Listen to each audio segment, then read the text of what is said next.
Your dreams of internationalization and scaling globally can end quite quickly. Join me as we explore a few ways to deal with investor pressure and make sure your scale up can grow effectively.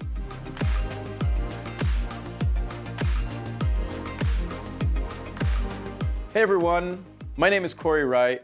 I'm a past entrepreneur, investor, and longtime ecosystem builder. In my career, I've had the opportunity and pleasure to help thousands of startups on their internationalization journey. From Korea to Germany, from the US to Kenya, and everywhere in between, going international can bring a lot of great things and growth to your company. But it's not without its challenges. In this next video, we'll talk through some of those challenges and what you should know as a founder when you start going global. The road to internationalization for a founder is full of a lot of challenges. You have to navigate different pressures, different markets, different aspects of working with your team, your stakeholders, and your investors. In fact, investor pressure can be one of the most challenging aspects of internationalization if it's not managed correctly. A good investor isn't just full of hot air. They actually help you rise to the top in the markets that you need to expand to. They can bring resources, leverage learnings from their portfolio, and bring in global connections, including from their limited partners that help you grow and scale. But if you don't manage investor pressure correctly and understand what they are expecting and how you should deal with it, your dreams of internationalization and scaling globally can end quite quickly. When working with investors on your internationalization journey, it's important to not be pressured into choosing the wrong market. Normally, the intentions are pure. Maybe they have existing startups that expanded to the market, for example, the United States. Maybe their investors, their LPs, are in that market and they know a bunch of customers there. Maybe the VC that invested in you has an office in Silicon Valley. All of these can seem like great reasons to choose a certain market, but they can actually be a trap. We like to say, look for strategic market fit, not opportunistic market fit. For example, if we consider the United States versus Singapore, the US might seem like it has a huge economy with tons, thousands, millions of customers that would want to buy your startup's services or products. However, when you look closer at that market, it's very diverse, it's not homogeneous, and the expectations and the competition are very high. Whereas you look at Singapore, perhaps the market's a bit smaller, but you only have to choose one location, and perhaps you can even get 90% of that market versus 1% of the US. At the end of the day, there's no right or wrong market that you should choose, but rather strategically thinking about what makes sense given my startup and the adoption hurdles and value props that you can provide. I recommend working very closely with your investors, keeping them updated on what kind of markets you're looking at, why you're even considering them, and making sure they're part of that internationalization journey with you, not above you. This will help you mitigate the wrong pressure to join the wrong market.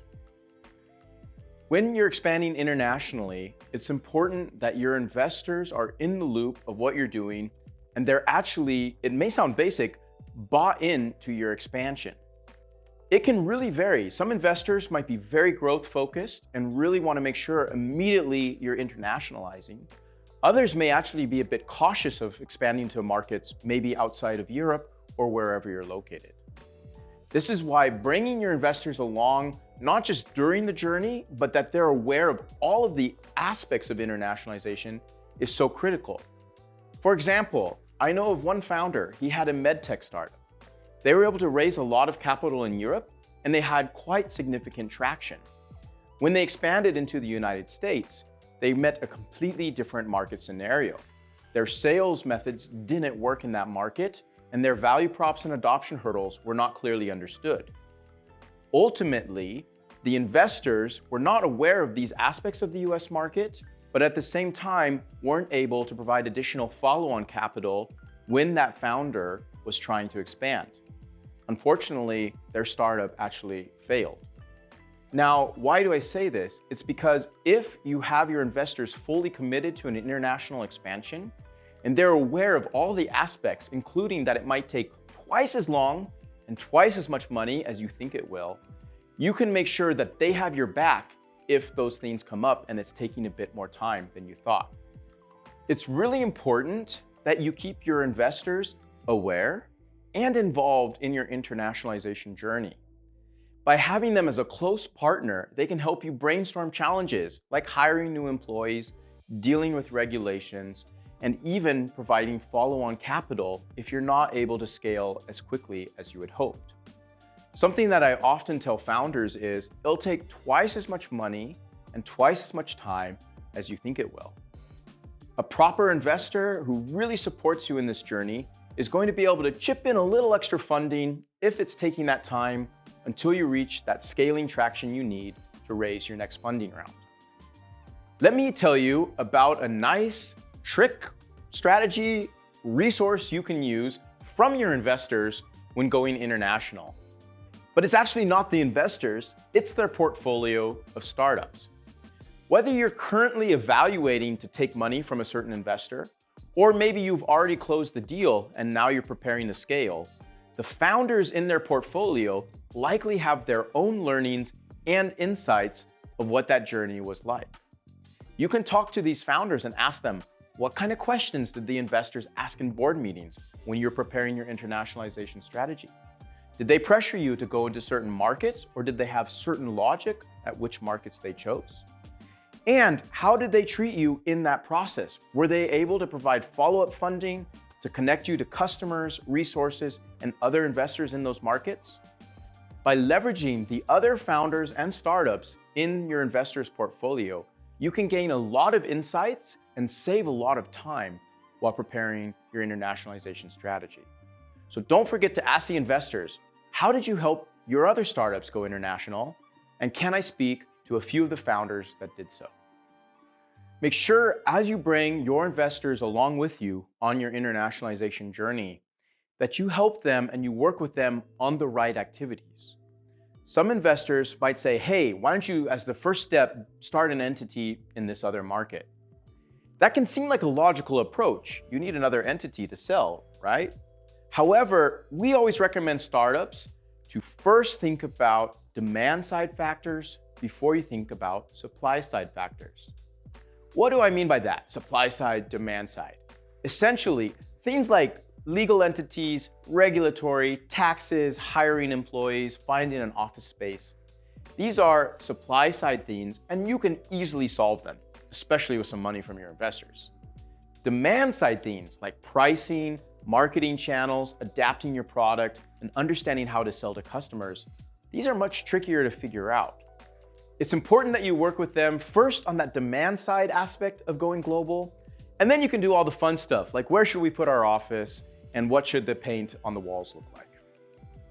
Let's talk about something that everyone knows, but is maybe a bit sort of swept under the rug when it comes to internationalization. And that is how quickly you scale into how many markets.